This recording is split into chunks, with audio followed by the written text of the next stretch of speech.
மதுரையில் காதலுக்கு எதிர்ப்பு தெரிவித்து இளைஞர் மீது காரை ஏற்றி கொலை செய்த சம்பவம் அதிர்ச்சியை ஏற்படுத்தியுள்ளது. காதலியுடன் இருசக்கர வாகனத்தில் சென்றபோது பெண் வீட்டார் கொலைபாதக செயலில் ஈடுபட்டதன் பகீர் பின்னணி என்ன? மதுரை மாவட்டம் மேலூர் அருகே பொட்டப்பட்டி பகுதியைச் சேர்ந்தவர் சதீஷ்குமார். 21 வயதான இவர் அதே பகுதியைச் சேர்ந்த ராகவி என்பவரை காதலித்து வந்ததாக கூறப்படுகிறது. 24 வயதான ராகவிக்கு ஏற்கனவே திருமணமாகி அவரின் கணவர் விபத்தில் இறந்துவிட்டார்.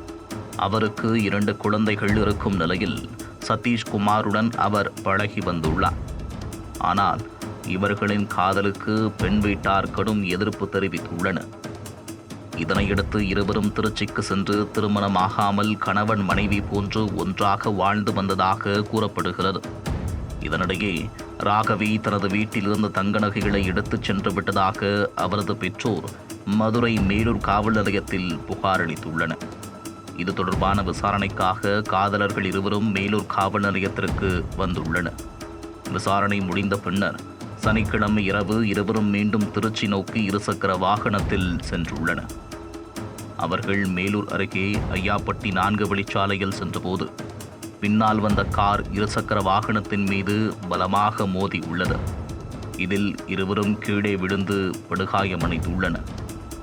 விபத்து ஏற்படுத்திய காரிலிருந்து இறங்கியவர்கள் காப்பாற்றுவார்கள் என்று பார்த்தால் அவர்கள் உயிருக்கு போராடி கொண்டிருந்த சதீஷ்குமாரை கடுமையாக தாக்கியுள்ளனர்.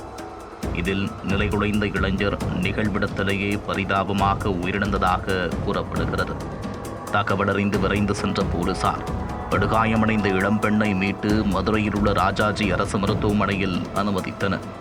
அத்துடன் சதீஷ்குமாரின் உடலை கைப்பற்றி உடற்குறாய்விற்காக மருத்துவமனைக்கு அனுப்பி வைத்தனர். இந்த சம்பவம் குறித்து கொட்டாம்பட்டி போலீசார் வழக்கு பதிவு செய்து விசாரணை மேற்கொண்டு வருகின்றனர். முதற்கட்ட விசாரணையில் ராகவி தனது 2 குழந்தைகளை விட்டுவிட்டு அவரின் காதலனுடன் சென்றதால் பெண் வீட்டார் கடும் கோபத்தில் இருந்தது தெரிய வந்தது.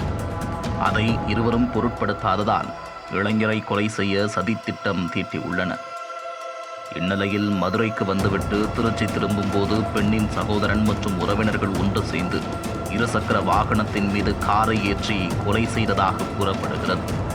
இதனையடுத்து கொலை சம்பவத்தில் ஈடுபட்டவர்களை பிடிக்க போலீசார் தீவிர தேடுதல் வேட்டையில் இறங்கியுள்ளனர். காதலுக்கு எதிர்ப்பு தெரிவித்து இளைஞரை பெண்ணின் வீட்டார் திட்டமிட்டு தீர்த்து கட்டிய சம்பவம் மதுரையில் அதிர்ச்சியை ஏற்படுத்தியுள்ளது.